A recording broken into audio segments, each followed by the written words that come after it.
विद्यार्थी मित्रांनो नमस्कार. इयत्ता 7वी मराठीतील 5वा धडा भांड्यांच्या दुनियेत याचा स्वाध्याय आज आपण सोडवणार आहोत. चला तर मग सुरू करूया. यामध्ये पहिला प्रश्न आहे, खालील विधानांमागील कारणांचा शोध घ्या व लिहा. या ठिकाणी आपल्याला काही विधानं दिली आहेत. त्या विधानांच्या मागील कारणं आपल्याला लिहायची आहेत. यातील अ विधान आहे, शेती व्यवसाय व स्थिर जीवनामुळे माणसाला भांड्यांची गरज पडली. याचं उत्तर आपण लिहूया.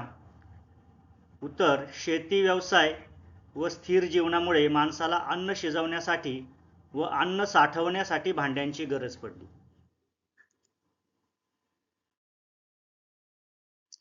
पुढे आ विधान आहे, पूर्वी मोठ्या प्रमाणावर केळीच्या पानावर जेवण्याची पद्धत होती. याचं कारण आपल्याला द्यायचं आहे. उत्तर आहे, लोखंडी भांडी किंवा तांब्या पितळेची भांडी पूर्वी सर्वांना परवडणारी नव्हती. त्यावेळी स्टेनलेस स्टील भांड्यांचा शोधही लागला नव्हता. पूर्वी परसामध्ये केळी लावलेल्या असायच्या. केळीचे पान मऊ व लवचिक असते, म्हणून पूर्वी मोठ्या प्रमाणावर केळीच्या पानावर जेवण्याची पद्धत होती. पुढे ई विधान आहे, आज घरोघरी मिक्सर वापरतात. याचं उत्तर आहे, पाटा व वरवंटा या साधनांनी वाटण वाटण्याची पद्धत होती. मिक्सरमुळे काम, वेळ वाचतो व कष्ट कमी होतात, म्हणून आज घरोघरी मिक्सर वापरला जातो. पुढे ई, मातीच्या भांड्यांचा जास्तीत जास्त वापर करावा. याचं कारण आपल्याला लिहायचं आहे. पाहूया. मातीपासून विविध आकारांची भांडी बनवणे शक्य आहे. शिवाय मातीची भांडी स्वस्त व मुबलक प्रमाणात मिळतात. तसेच मातीच्या भांड्यांतील पदार्थ टिकतात व ताजे राहतात, म्हणून मातीच्या भांड्यांचा जास्तीत जास्त वापर करावा. पुढे प्रश्न दुसरा आहे, खालील आकृती पूर्ण करा. या ठिकाणी मानवाने ज्या घटकांपासून भांडी बनवली ते घटक आपल्याला लिहायचे आहेत. तिथे आपण मानवाने ज्या ज्या घटकांपासून भांडी बनवली ते घटक लिहिलेले आहेत. पहिला घटक आहे दगड, त्यानंतर लाकूड, चामडे, लोखंड व तांबे. पुढे प्रश्न 3 आहे, भांडी हे मानवी संस्कृतीचे अविभाज्य अंग आहे. या विधानाबाबत तुमचे मत स्पष्ट करा. याचं उत्तर पाहूया. भूक ही मानवाची मूलभूत गरज आहे. ती भागवण्यासाठी माणूस अन्नावर प्रक्रिया करतो.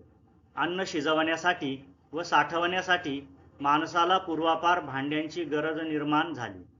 स्वयंपाक घरात गरजेनुसार भांड्यांमध्ये विविधता येत गेली. जिथे जिथे मानवी समाज आहे तिथे तिथे भांडी असणारच, म्हणून भांडी हे मानवी संस्कृतीचे अविभाज्य अंग आहे. पुढे प्रश्न 4 आहे, तुमच्या घरातील निरुपयोगी वस्तूंचे तुम्ही काय कराल ते लिहा. उत्तर पाहूया. घरातील निरुपयोगी वस्तूंचा पुढील प्रमाणे उपयोग करता येईल. 1. शोभेच्या वस्तू बनवण्यासाठी. 2.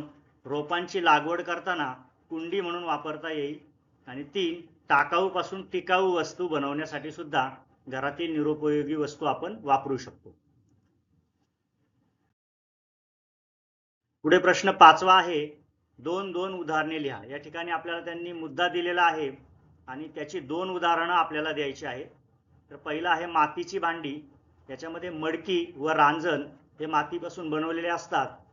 ही 2 उदाहरणं आपण दिलेली आहेत. दुसरं आहे चामड्यापासून बनवलेली भांडी. यामध्ये बुधले व पखाली येईल. लाकडी भांडी, काठवट व उखळी. चौथा आहे तांब्याची भांडी. याच्यामध्ये हंडा व घंगाळ ही उदाहरणं येतील. यानंतर 5वा आहे चिनी मातीची भांडी. याच्यामध्ये किटली व सुरई ही उदाहरणं येतील. पुढे आहे नॉनस्टिकची भांडी. यामध्ये तवा, कढई येईल. आणि काचेची भांडी, याच्यामध्ये ग्लास, कप ही उदाहरणं येतील. प्रश्न 6वा आहे, यांना काय म्हणतात. यातील पहिला उपप्रश्न आहे, जेवणासाठी पंक्तीत वापरण्यात येणारे ताट. तर याला आपण पत्रावळ असं म्हणतो. 2. जेवणापूर्वी व जेवणानंतर हात धुवायचे भांडे, याला तस्त असं म्हटलं जातं. 3. दुधासांडीचे दुधासाठीचे भांडे याला चरवी म्हणतो आपण. 4 ताकासाठीचे भांडे याला आपण कावळा म्हणतो. आणि पूर्वी आंघोळीसाठी वापरायचे भांडे त्याला घंगाळ असं म्हटलं जातं. पुढे कंसातील शब्द व शब्दसमूह यामध्ये योग्य बदल करून रिकाम्या जागा भरा. इथे आपल्याला कंसामध्ये काही शब्द दिलेले आहेत, शब्दसमूह दिलेले आहेत आणि खाली 4 वाक्यांमध्ये योग्य ठिकाणी आपल्याला ते शब्दसमूह भरून वाक्य लिहायचं आहे. तर पहिलं वाक्य आहे, संत तुकारामांनी वृक्षांना सगळे सोयरे संबोधून त्यांचा गौरव केला. कंसामधील सगळे सोयरे हा शब्द या वाक्यामध्ये बसतो. पुढे नित्योपयोगी वस्तू जपून व व्यवस्थित ठेवाव्यात. यामध्ये नित्योपयोगी हा कंसातील शब्द आपण भरलेला आहे. तिसरं वाक्य होईल, आज शाळेतील ज्येष्ठ शिक्षक मुख्याध्यापक पदावर विराजमान झाले. या ठिकाणी विराजमान होणे हा कंसातील शब्दसमूह योग्य बदल करून आपण हे वाक्य पूर्ण केलेलं आहे. आणि शेवटी कुटुंब हे मानवी जीवनाचे अविभाज्य अंग आहे. कंसामधील अविभाज्य अंग हा शब्दसमूह या वाक्यामध्ये आपण वापरलेला आहे. या ठिकाणी आपला स्वाध्याय पूर्ण होत आहे. स्वाध्यायातील सर्व प्रश्नांचा व्यवस्थित अभ्यास करा. धन्यवाद.